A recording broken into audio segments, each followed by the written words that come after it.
Welcome to the Binge Breakers podcast. I'm Jacqueline. I am here to teach you how I overcame bulimia and my binge eating disorder, and how you can too. Through simple steps of mind management, repairing your relationship with yourself, understanding your habits, and intuitive eating. Disclaimer.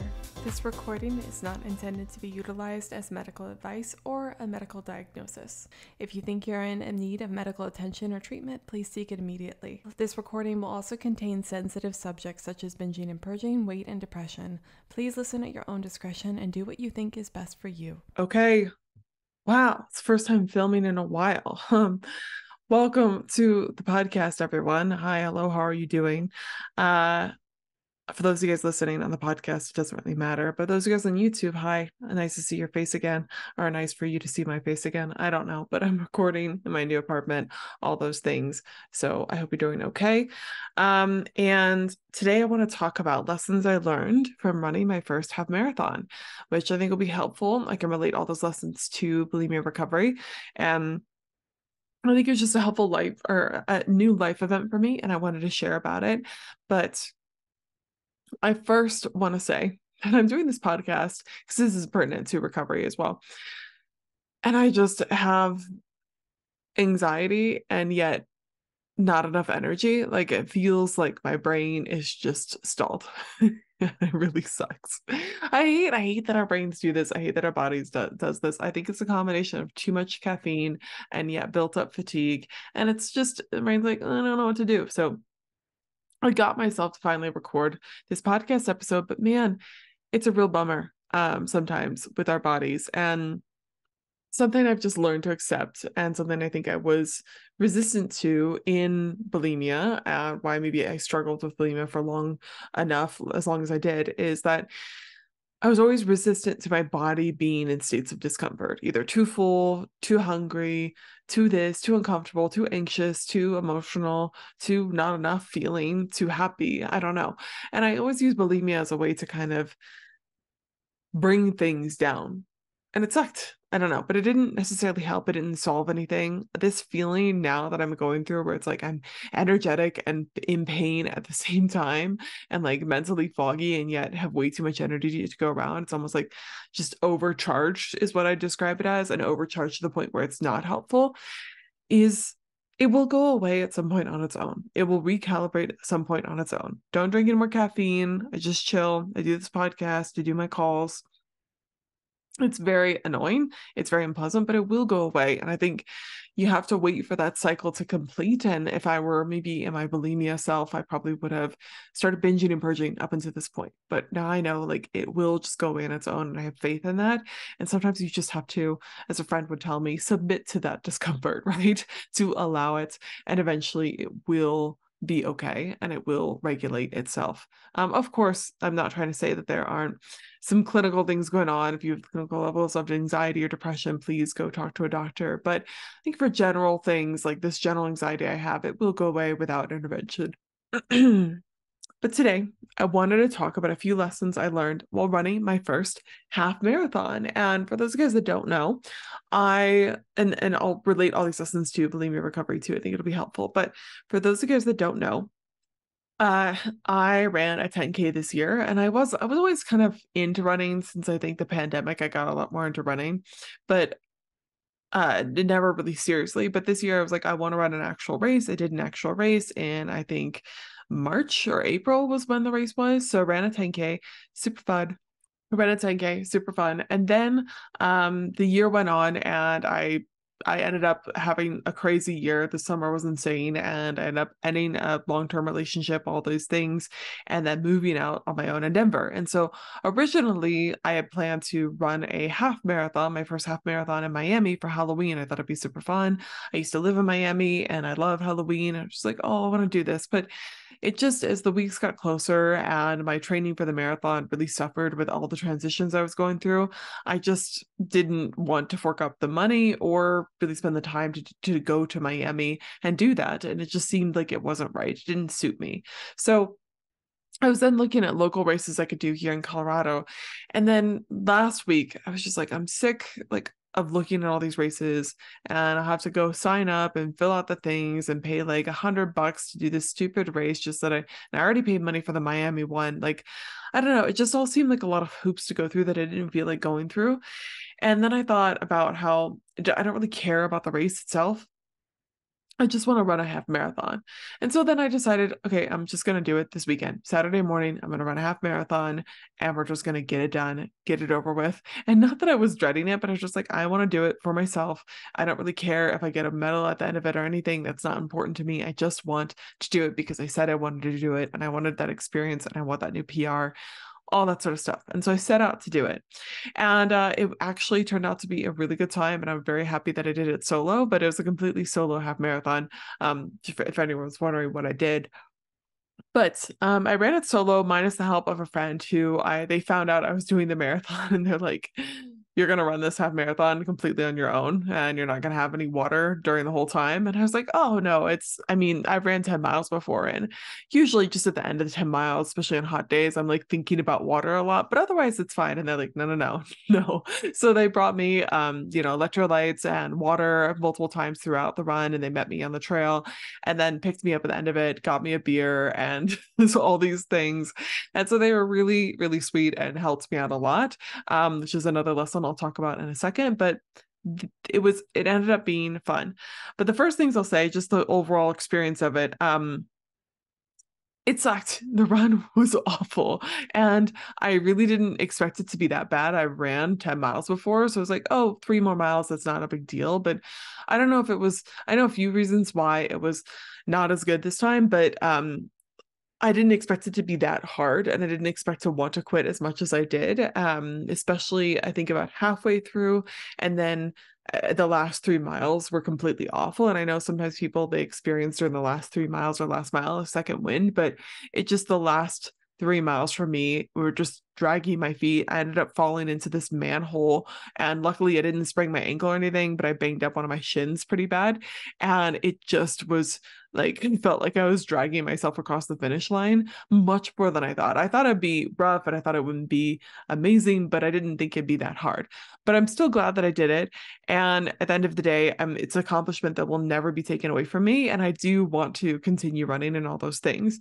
But I will tell you basically step by step what I learned. We're getting all over the place.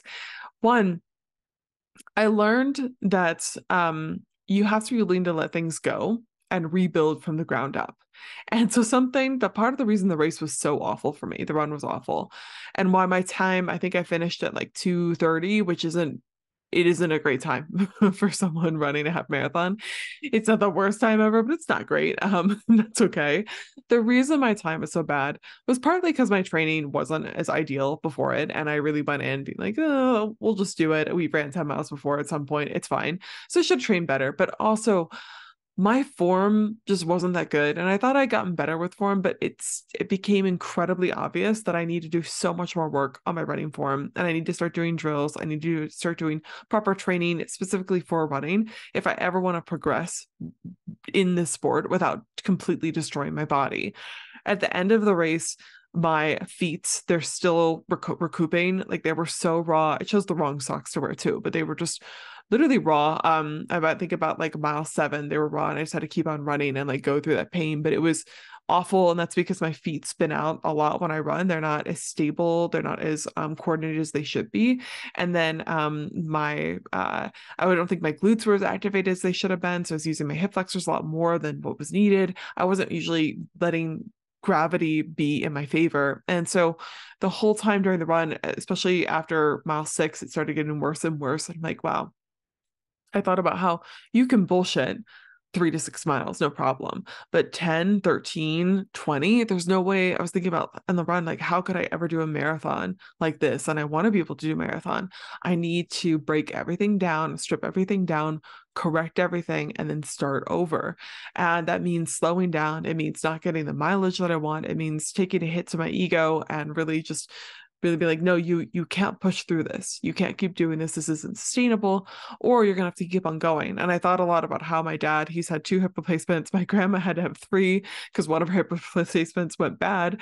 So it's like in my family, my dad used to be a runner, that hips aren't great. So we really need to take care of them. And I was like, if you want to run for a long time, you need to change things.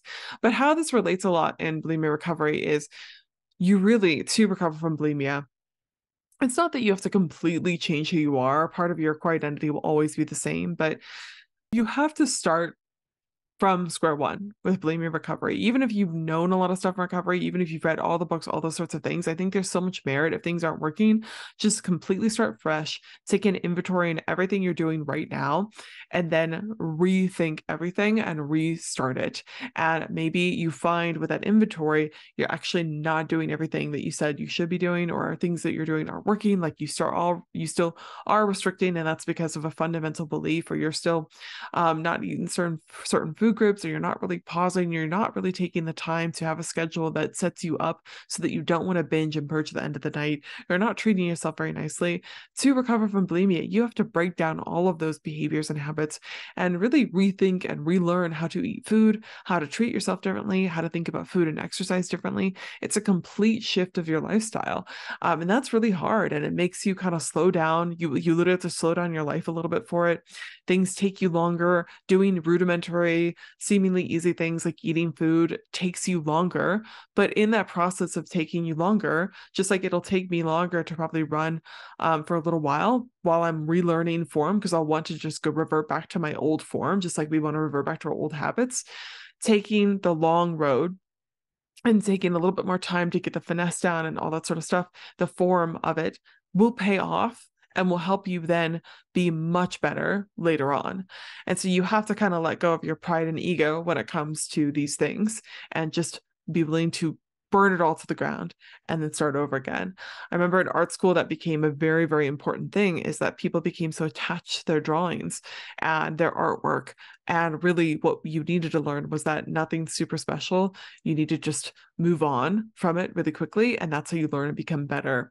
I have been taking an art class recently, and something funny one of my art instructor did, who's wickedly talented. He'd give tutorials each class, and we were doing these figure drawing classes, and he was looking for a piece of paper to teach us something, a tutorial, and he took the tutorial from last class, and since it's charcoal, it's easily erasable, and he just, this beautiful piece of artwork, he just swathed over it and just erased it all with no thought, no care, didn't give two shits about it. And I was like, wow, that's what real mastery is. That's what real talent is, that you're willing to just let it all go because you know you can create something better, and it's not important. It's so almost small to you. It's insignificant. It's insignificant to the long-term goal, right? And therefore you're willing to let it go. And so this run for me was really a good lesson on being willing to let things go, being willing to start over, being willing to not be attached to anything you had in the past, and being willing to be a learner at heart, a student at heart, and relearn everything. And that's really, really important for bulimia recovery too. So that was part of the run. I definitely need to get better form, and I've been watching running videos obsessively this week, and I will this weekend, to try to just learn everything I can so that I can correct some of those things, and probably have a trainer actually look at my running gait and see everything I need to do, because it needs help. Like, let me tell you, my friend filmed some of me running, and I was like, oh no, yeah, this is why I'm so slow. This is why this was so painful and awful for me. And then the second lesson I learned is that you don't need to do everything alone, even if you can do it alone. So I'm sure I would have been able to do that half marathon by myself, solo. I didn't need any water. I didn't need anyone to bring me electrolytes. I didn't need anyone to pick me up. I could have gotten an Uber. I could have just ran halfway out and then all the way back. I could have gotten some water at 7-Eleven. I could have done all those things. But it was so much easier and so much better. And I was so grateful for the support I had on that run. Much more than I realized. I was thinking on the run how much it would have sucked not having anyone there for me. It was just purely nice. Even if that person hadn't done anything else other than cheer me on through text messages, it was nice to have someone that cared, you know? And for you out there, I think finding bulimia recovery, we think we should do it all on our own. I hear that a lot, especially with people debating coaching or not and that sort of thing. They're like, I should be able to do it on my own. And it's like, well, yeah, I think anyone can do it on their own. And I would never advocate that you can't do something on your own, but it's way better when you have someone guiding you along and helping you and supporting you when you are falling down.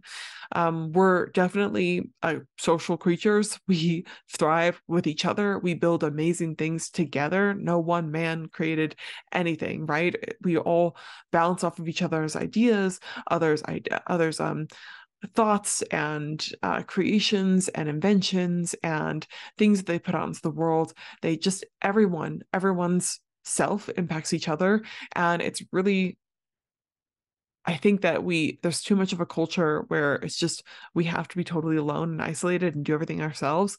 I am all for some independence, and I'll get to that in my next point actually. But this run was so much more fun with people. And I also texted my family, and they aren't in the state, but they were cheering me on and all those things. And a few friends I had, they also knew I was doing it. So it just was better. And actually, I really needed the help much more. I didn't necessarily need it. Yes, I would have been fine, but it would have been much harder. My recovery would have been longer, and I would have suffered a lot more on that race if I hadn't had help. And so it's like, yeah, you can get there, but why not take the help? And I also thought about something a friend said to me. They said, take help from those who want to give it to you and love you. So I think some of us, we've experienced people giving us help, but it's under conditions, it's help, but it's not really like they are expecting something from that help. Be sure that when you're taking help from people, take it from the people that are genuinely giving it to you because they love you. There's no expectations from it, and they care, and they just want to see you thrive, and they want to help you get there, and they're doing it from a genuine place of love. Don't take conditional help. And the people in my life for the race were definitely just giving it from a place of love and caring, and there were no strings attached. And that's the kind of caring and support you want to surround yourself from, not the people that are trying to give you help in order to use you. I think there's a difference. So be able to receive help, and we're more powerful together, I think, is a lesson I've learned from this. I've learned it before, but I need to learn it. I've never been good at accepting help, and I've never been good at being with others. I definitely developed hyper independence from a young age, and that served me well. It serves us well to be hyper independent. We have to be able to do things on our own, but it doesn't always help you as things go on, especially if you were trying to do 13 miles. It doesn't help. All right. And then the last thing I had was doing things yourself is powerful. So this goes in the exact opposite of what I was saying, but it's not what you think. So the last thing I think I learned was that, I don't know, your opinion and what you think of yourself and doing things for yourself is extremely motivating and powerful and inspirational. And on that run, I talked a lot about how awful it was. Again, like the first 6 miles were great, peachy, and my playlist is listen to all these happy music, and then suddenly it just became really awful. And you'll see if you look at my playlist, I started adding songs that were just super dark and super angry because I'm just like hating the run for the last half of it. But the run was awful in a lot of ways. But what kept me going, I thought a lot about during the race about quitting and stopping at 7 miles, at 8 miles, at 9 miles. I was just, every single mile I had to negotiate with myself as to why I could quit, and then why I wanted to keep going. And I thought about the people that knew, the friend that was supporting me during the race, and then also the people that knew. I had told my followers I was going to do a half marathon at some point. So there was that little bit of peer pressure of, it's going to suck to tell people I didn't fully complete it, especially when I was so close. But I then started, especially near the end, when like every step was killing my foot. Like I walking on raw feet, especially girls or whoever, when you're wearing heels for a long time, that rawness, that rubbing, it just was excruciating, and every step was pain. I really then, it wasn't even about other people. And then I had fallen into this manhole, and I didn't realize it, but I knew like I bruised it up pretty bad. I didn't think I got a crack or anything in my bone, a shin, like what, I forget what they're called, a fracture or anything like that. But I knew it hit pretty hard, and I was kind of, every run was kind of hurting, every step was hurting my shin as well, and I was bleeding and all these things. But there was much more justification to stop after that. I was like, people would understand, like, why do we have to keep on going? But then it came down to, but I said I wanted to do this, and I want to be able to keep on running, and I want to run a marathon someday. This isn't even the end. Like, I want to be able to keep on being a runner. This is important to me. And so then I had to bring it to me. And I was like, why is this important to me? Why do I want to keep on going? And I just thought about my past self who couldn't even run 1 mile at one point. Like, it's just 1 mile was too much for her, and how proud she would have been to see me finish that, even under all that pain and all that stress. And then my future self, who really wanted to keep on running and wanted to learn what it's like to push through hard things. And I was like, yeah, no one would blame me if I stopped, and everyone would understand, and they would be kind to me, and they would love me anyway. And I would understand. It's not that I would beat myself up if I didn't push through, but I would be disappointed. And I want to be able to do this, to know what it's like to push through hard things. And if I can do this, what else can I do? This is kind of a vote for my future self that we can, in fact, figure this out. And I know after this race, we're going to have to correct a bunch of things. We have to really relearn a bunch of things if we ever have hope in doing this. But I know right now I can run 1 more mile. I can run 2 more miles. I can do that. And so something that was very powerful to me is thinking about, why do I want to do it, regardless of what anyone else thinks? And that was the most motivating thing to me, because at the end of the day, and this is important for bulimia in the terms of, people can only motivate you so much. It has to be for you at some point. And I thought about the reasons why I wanted to. I wanted to do it so that I could prove that I can push through hard things, that I understand how to push through hard things, that it is important because I and I alone am watching. I alone and I know that I did or didn't do it. And that's much more important than what anyone else thinks. And I think with bulimia and binge eating, purging, the times I've been tempted to binge or purge again, there is that external pressure of, it's literally my career to help people recover from bulimia. And then going back to bullying myself would be a huge identity crisis. And then I'd have to tell people what is going on. But ultimately, I could not say something about that, right? I could just sweep it under the rug. But I would know. And living with that guilt, that nagging feeling, that knowing is just, it's not a good way to live. It's just this dissonance between who you say you are and who you think you are, and acting in accordance with that seemed very important to me. And for bulimia recovery, I think when you're trying to stop binging and you're trying to stop purging, you're trying to stop all those behaviors, thinking about why you and you alone care that you don't want to do it is going to be much more motivating, especially in those moments where no one's watching, no one knows, no one really cares. You care though, and you are your most important thing. And when you do that, when you do things just for you and you alone, it really shows yourself how much you value your own opinion and how much you love yourself, because your opinion was important enough to follow through with, right? Like, we're always doing things for other people, and we're always like, I'll bend over backwards for this person. But do we ever bend over backwards for ourselves? This was a moment for me where it's like, I'm really bending over backwards to adhere to what my past self and present self and future self want. And it is hard work, but doing that for myself, I'm so proud of it, right? And feeling pride and love for yourself after something like that is such a good feeling. It's almost a spiritual experience. So while you need others, your opinion also is one of the most important ones to motivate you. And I don't know, it's just taught me a lot about how much I value myself by doing these things. And I think the more you can do things you really want to do and then actually accomplish them, and or at least do your very, very best to accomplish them, even if you fail, like, you gave it your 90-100% effort and you got so far because of it, that teaches you so much more about self-worth than I think anything else can. And it's so much more about, I don't know, your thoughts and beliefs against yourself rather than anything external. So those are what I learned from running a half marathon. It was I did an episode a while back about the lessons I learned from a 10K. And it's funny, I think I talked about form then, but like, it's very obvious that my form still needs to improve quite a bit. So I'll be doing that. But those are the top lessons I learned. Other than that, like, have water, get a camelback if you're going to run more than 8 miles, especially in the sun. Just do it. And anyone, I don't know, if you want to do something, do it and take a leap. And even if you can't join an official race or anything, you can do it on your own.